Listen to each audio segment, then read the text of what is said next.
Hello everyone, this is Foxcoat here, playing on StarCraft 2 Heart of the Swarm, and the new season's just started, so this is a new map, and I have to say, it's a bit bizarre. There's a weird kind of fourth base that you've got to break rocks down to get to, and then you've got to break destructible rocks on the location. We just have a look at it here.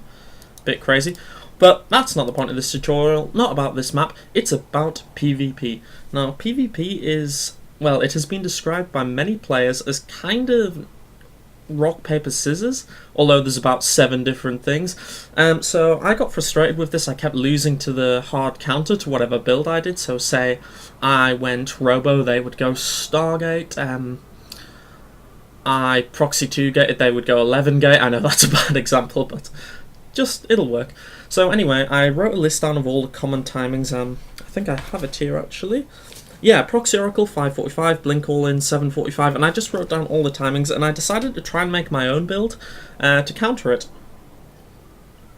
And here, I present you this build. Now, the main thing I lost to was Proxy Oracle, so I said, sod it, I want to be the guy doing the Oracles. Now, this does not involve a proxy, it just involves a very early Stargate in the main. So, and this was a ladder match, let's just have a quick look at what's going on. This build is very, very strong against pretty much everything. The only thing it's weak against is very, very, like, borderline cheese expansions from Protoss players. So we'll have to see how it goes. Against my opponent's Skullflesh in the bottom right, in the red there. And we'll just take a look at the build order now. I'm still learning this, so I might get it wrong. Fairly standard Pylon at 9, I mean. Very few Protoss builds don't have Pylons at 9. Kind of self-explanatory. You like to not be supply blocked at the 10 supply mark, it's always a very nice thing. My Protoss opponent, equally thrilled on the idea of not getting supply blocked, builds his first Pylon. And as you can see, the production tab open, we're pretty much dead even, no one's ahead or behind or anything. Now, this build is very weird. It took me a long time to work out, get the gas timing, so I kept not having enough gas or having way too much. And I think I've come up with the most odd gas timing in StarCraft. Now, you get your gateway on 13 as normal. We're going to use 3 chronoboosts on the nexus. That was the second one going off there. The gateway should be coming down now. And we get double gas on 15, but instead of putting 2 in each or 3 in each, we put 3 in one and 2 in the other. That is really, really important. It makes everything kind of line up okay. Now, to make this whole build work, I did have to sacrifice pro production a little bit, so you have to do damage with the Oracle you are going to make from your Stargate. You kind of have to. Alternatively, defensively, this build is very, very strong. If they're the ones putting the aggression on, so far on ladder, I've held DT. I held whatever this guy did. I can't remember. I think it was just some 2-gate aggression. It's very good against 2-gate 3 Stalker Rush, because, of course, as soon as they come up the ramp, over here, you just force field them in zealots. So anyway, we see the gas geysers going down, 3 on this one, and there should be 2 on this one, but only for a very short time. See? 2, 3.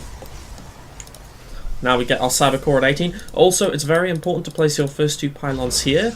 It just makes holding a proxy 2 gate a hell of a lot easier. So that's why I do it with this build. Other builds it's not necessary, but this one I think it is. Okay, so we get the first zealot out and chronoboost it. That's because it was a little bit delayed. We just want that nice and early in case there is any cheese. And as soon as you start the zealot, you add the 3rd guy in that gas geyser. I know that's a really subtle thing, but it is very, very important. So, we have our zealot. We will hold ground there, and we'll have 1 zealot there. Yes, that's because the probe would come up that side. 1 zealot there, and a sentry there. Now, we find ourselves at 24 supply, we get the Mothership call, start warpgate research, and chronoboost this once. We then build our Pylon on 26 now. There are quite a lot of intentional supply blocks in this build. It's the only way I can make it kind of half work.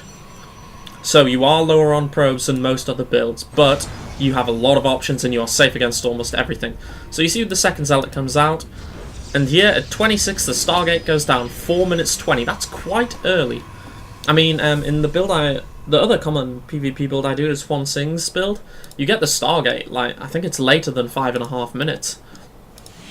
Anyway, so we have our Mothership call, we have a sentry coming out. The sentry is very helpful against 4-gate, it stops 3 stalkers just running up the ramp, and it can be used against DTs. So we're just going to keep chronoboosting this. So the sentry was built at 27 supply, we get up to 30, and then we add on 2 gateways.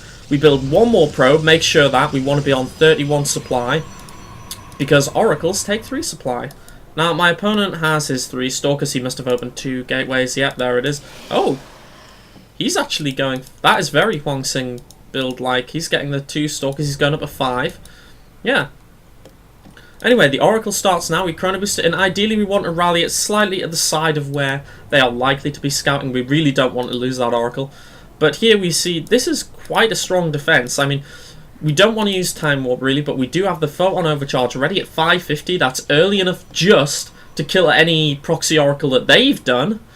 And it'll help us hold off any fall gate or whatever this pressure is that's about to hit us. Now, Oracle's going out. That's pretty much the end of the build, guys, but this was quite a short game, so I will continue to explain this. Now, we have the Stalkers. I thought this was 3 Stalker until my Zealots went down the ramp. I Photon Overcharge there because I thought I was going to lose the core, so that kind of sucked. Oh, what am I doing here? That's bad micro by me. That is very, very dangerous. But anyway, we do have this Nexus for Photon Overcharge, and it does last a minute. And now with our 3 gates, we've got the resources to warp in here whilst making Void Rays. See, this is a very deceptive build. I don't know what he was doing here, trying to scout like that. And also, just to note, good old Oracle. Yeah, I think he was doing Huang Xing's Stargate expand. It did look like that.